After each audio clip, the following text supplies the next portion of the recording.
কত গুণা করছে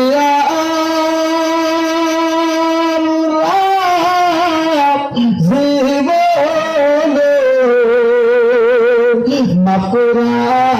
দাও তুমি আল্লাহ নিজে গুণী ও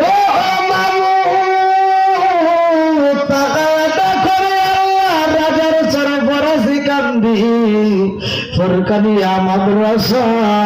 ও যুব সমাজের উদ্যোগে 18তম বার্ষিক ওয়াজ মাহফিল। ও মাবুদ রে টাকা দেখো এই শিবচর তারাই মাদারীপুর জেলায় আল্লাহ তোমার পাগল বান্দা বান্দিরা হাত বাড়াইছে, আলেম ওলামা হাত বাড়াইছে, ইমাম হাত বাড়াইছে, মুয়াজ্জিন হাত বাড়াইছে, সম্মানিত হাজী সাহেবরা হাত বাড়াইছে, মুরব্বী বাবারা হাত বাড়াইছে, যুবকের দলেরা হাত বাড়াইছে, কচি কাছারা হাত বাড়াইছে। ও মাবুদ মাহফিল কানাই কানাইলো একটা মানুষ আমার ভাই না আল্লাহ আমি বুঝা বলাইছে এরা নবীর পাগল,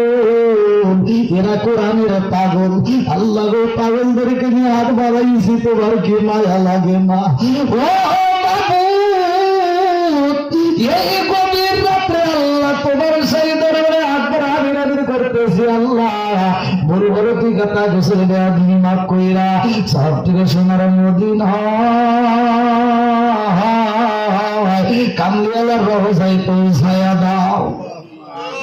আল্লাহ বাবা তুমি থেকে শুরু করে আজ পর্যন্ত যতগুলো নরমারি বিদায় দিয়েছে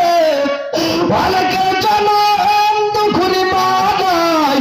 আল্লাহ অনেকের নামালাই নামালি কারো কবরের ভিতরে কান্দের করিবাটা একটু দোয়া কর কবরের আযাব আমি সইতেই পারি না।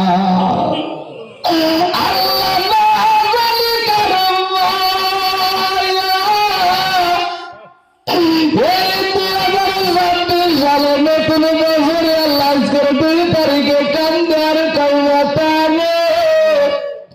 খোলাটা তোমার গেলে একটা কম্বল চাইদার বাবা একটা তো সেই চাইদার বাবা একটা শীতের পোশাকের চাইদা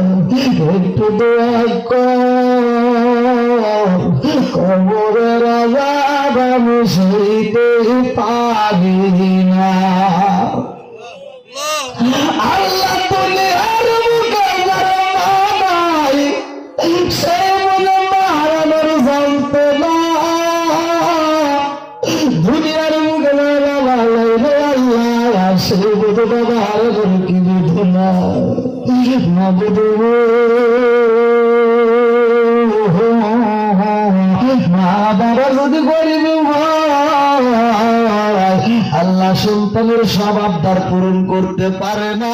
বাপ মা কষ্ট পায়।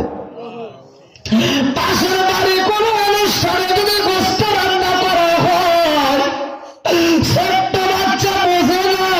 মায়েরা ছেলেরা কান্দার কমা গোস্ত দেয় যেমন কোটি মা পোপায়া পোপায়া কান্দার কমা করে মনের আগুন জ্বালায় না। তোমার বাপটা বাড়িতে আসলে গোস্ত আনতে বলবো আল্লাহ বাপটা সারাদিকে পরিশ্রম করে সন্ধ্যাবেলায় যখন বাড়িতে আসে মাটাকে দিয়ে করে যাবো আজকে আমার যাবো আমার কান্দাইছে বাপটা ডাকতে কইলে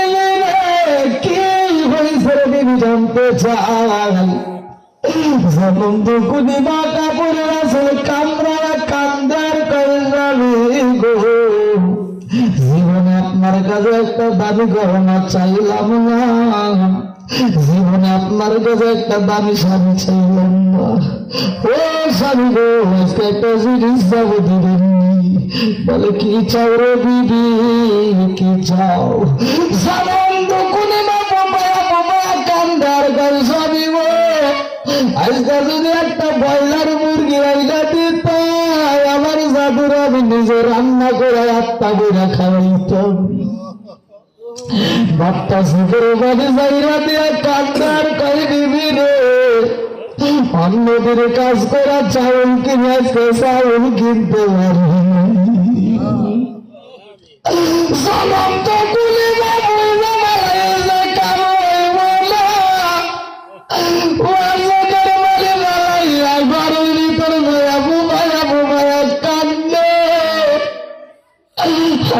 ছোট্ট একটা বাটি হাতে নিয়ে আমার কাপড়ের আসলের নিচে নিয়া ভিক্ষু করে বসে এবার পাশের বাড়ি যাইয়া দাঁড়াইছে দরজার সামনে দাঁড়াইয়া ভাঙ্গা ভাঙ্গা কণ্ঠে একটা ডাক দিয়া খাই ভাবি রে ও ভাবি